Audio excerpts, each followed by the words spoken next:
their options are Purdy, probably off an injury. Jimmy's a free agent. Lance off an injury. Lance off an injury. Free agent Tom Brady. You're not acquiring Aaron Rodgers in a trade. That's not happening. The Packers aren't trading you Aaron Rodgers. The Packers, Schefter's already said they're trading him in the AFC, as they should. But even if they were like, we'll trade whoever's the highest bidder, the Niners don't even have a first or second round pick. So even if they would like, you'd have to trade Nick Bosa. Yeah. I think the key is going to be with Purdy, this MRI the next 24, 48 hours. Because I would say if he needs Tommy John, that's a pretty big whoa. Like, hopefully he's ready. Like, Tommy John, hopefully he's ready for the start of training camp. I mean, I'm prepared for that, right? Aren't you? Couldn't throw. Because the one thing with getting hurt this late, I started doing the months on the couch, thinking, training camp's like 9 months away. John, it's February 1st.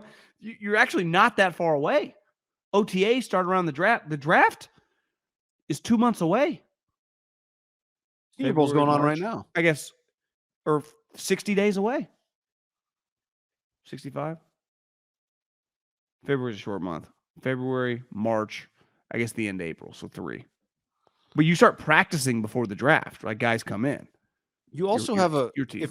If Brock Purdy's your quarterback and you feel good about it, he played like 3 months of football. No, 2 months of football. He played 2 months of football, basically. If the injury's the injury, with Tommy John. Well, no, what I'm saying is like he played 2 months of football. The offseason is important to him. Yeah. So even if he's ready to roll a month before the season starts, that's not, ideal. Would you take a quarterback with one of your third round picks? No. I don't think I would. 7th round pick, maybe.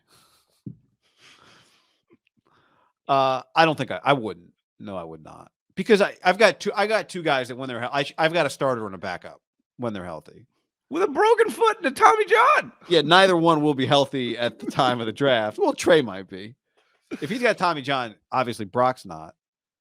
So what does this change? Like, what does this change? Is Trey alive? What do you mean Trey alive? Trey's alive.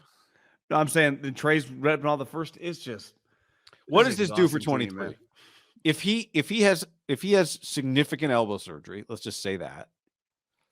Does that mean yes, Trey Lance is back in the mix to be the starting quarterback, even if Brock is healthy by the time the season comes? I would say no, but he gets the entire offseason. I mean, because Brock wouldn't. I think Brock would be the starting quarterback if healthy, if August 1st he was ready to roll, you'd think. I do not expect Brady to come, and honestly, I don't even expect them to be interested in Brady. Brady does not fit this offense. Brady can't move. He does not fit the offense. Do you agree with that? He can't move. Yeah, they would have to change for him. You think Kyle's going to change for him with his group of guys? He should have 4 years ago. I would not do it now. Yeah, I mean, again, part of this is like, you got to sit down and go, what are my options here? And the doc goes, all right, well, Brock will be back September 1. And Trey, Trey will be back, June, ready to roll. He'll be cleared. And Kyle's like, so it's Trey, it's healthy Trey versus Tom. And so my options are change my offense for Trey, which I've already done. I got that playbook because I watched Trey and Brock. Brock didn't use Trey's playbook. Brock used Jimmy's playbook, right? Pretty clear. Trey and Jimmy and Brock, different playbooks, yeah. Different playbooks.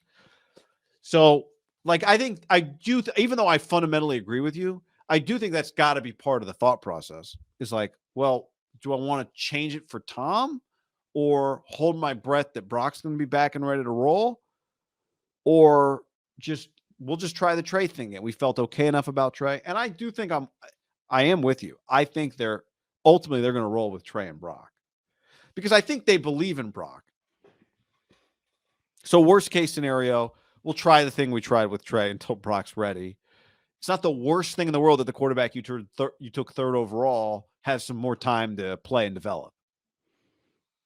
Yeah. And plus, they're on the hook for the signing bonus. You might as well just roll it out, like, right? You might it behooves you to just write out the 4 years of his contract. Every end of the season is like, wow, what's the offseason going to be like? And the Niners just find incredible storylines for the offseason with their quarterbacks. Because it's always the quarterback. It's the quarterback. It's not the right. Like at the end of the day, McGlinchey might be gone. No one actually cares. It's the quarterback. I think quarterback. I mean, just to have these injuries and free agencies, and it's like, oh my god. Just like predicting what, April, May will be like. I think the story is if Brock is, I'm saying this under the assumption that Brock is going to end up having significant surgery. When Brock is healthy, does he just get to be the starting quarterback again? Yes. If it's just him and Trey, yes. Yeah, if it's just him and Trey. He's earned that for sure. Fred said after the game, did you watch any of Brock after the game? I did. I watched all of Brock after the game. When he's like, I feel awful, he started listening to the names. Yeah. Then Fred, for the vets, and he started with Fred, and Fred says he doesn't need to apologize to us. We wouldn't be here without him. And this is where I think people watching this, maybe not, but just overall, like, have a misconception of how much better Purdy was than Jimmy Garoppolo and how much success they had with Jimmy Garoppolo. And Purdy was on a completely different level. So I think when Fred's saying that, it's like, Brock Purdy was fucking good for us. He made plays. We're a team full of playmakers. And a lot of times Jimmy wasn't the big playmaker, but he was smart enough. He just made it kind of enough. This guy was on a completely different level. And he was in a different universe than never forget, the vets wanted Jimmy Garoppolo, not the other quarterback that they drafted 3 overall because he wasn't as good. And Brock Purdy's way better than that guy. So, I based on that trio, Brock Purdy's the best of the trio. It's not even arguable. These guys have all played a lot of football, and they've seen what happens when backup quarterbacks come into games. We've all watched a lot of football. We've seen what happens when the backup comes into the game. 8 times out of 10, when the backup comes into the game, it looks like it looked with Josh Johnson, who's been a pro for 14 years. He was drafted in the 5th round of the 2008 draft. He played for Jim Harbaugh at San Diego, right? So he's been around a long time. He's been on he's been on 14 teams. He's gotten a lot. People like him, clearly. He must be smart, clearly, right? Like you don't last that long, even if it's 14 teams, if you're not a good person and bright and sharp and whatever, and have a basic ability. But that's usually what it looks like. And I did think that during the game, like, God, I think watching the Eagle game really highlights when we're trying to debate over the last 2 months, like, how good is Brock really? Well, look at what happens when most backups come into the game. It looks like what it looked like with Josh Johnson. That's usually maybe it looked a little worse. Maybe it usually looks a little better than that or better than that.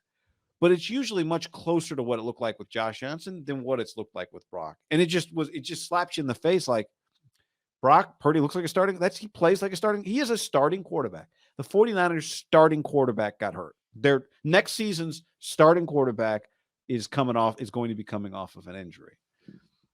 If Josh Johnson, I think that's what those guys recognize. It's like, it doesn't, like, guys, we've seen backups. It doesn't usually look like Brock. For sure. And Josh Johnson had been the quarterback over those 7 games and not Brock Purdy. The 49ers are not playing in this game. Obviously, their coaching and front office knows that, but the players know that.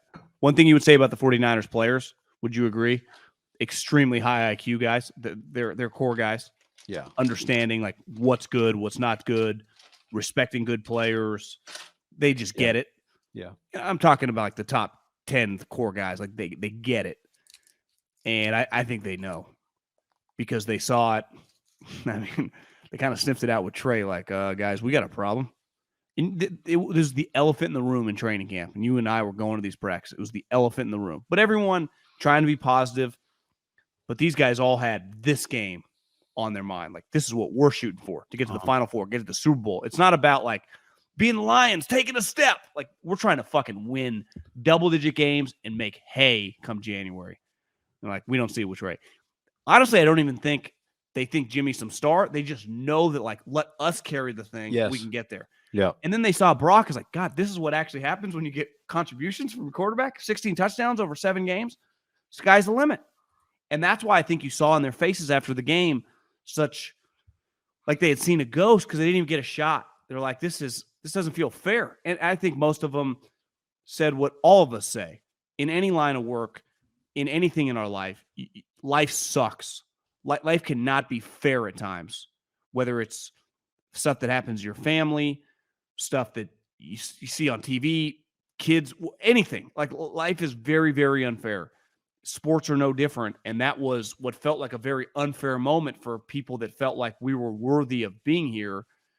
And it just goes because this freak injury. But the problem is, back to you were saying, Brock Purdy's way better than Josh. Like, how serious is this injury? You know, is it, if it is really serious, like that does throw a wrench in your plans a little bit. Because we've seen it with the Niners repeatedly. Jimmy was hurt and didn't come back as quickly as Jimmy needed like a surgery later.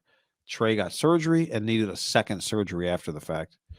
So you can't assume once you're going to go under the knife that everything's going to go smoothly, that it's going to go perfectly. We've seen enough pitchers, if it's Tommy John, we've seen enough pitchers that, yeah, some guys come back, their arm is stronger, 6 months later, they're ready to roll. Some guys need a second surgery. So 100%. What if it's like, you know, we hope to have him ready for week 1 of the season? Is he good enough to just miss the entire offseason and just, you know, it's hard. I mean, yeah, I think he's good enough to, you know, based on what we just saw him do, right? I have a little more confidence in him. When I say good enough, but like how, if he's not able to do anything in the offseason, you get worse when you're not able to do stuff. Yeah.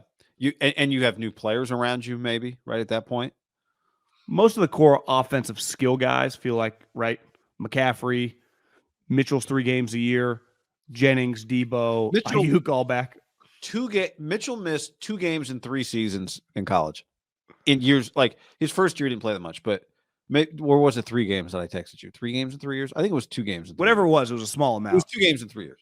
He becomes a 49er. And like what happens is when you walk into the building, into the running back room, you walk through this door and there's an invisible just kind of coating, and it removes all of your ability to fend off injury. And you just durability goes. If it was a video game, if you're like a 93, the moment you walk through, you're immediately 50. Yeah, it's like it saps you. You go into a realm where all your superpowers are sapped. You like Batman without the ability to, or I guess he doesn't have a superpower. Superman without the ability to fly. It's crazy.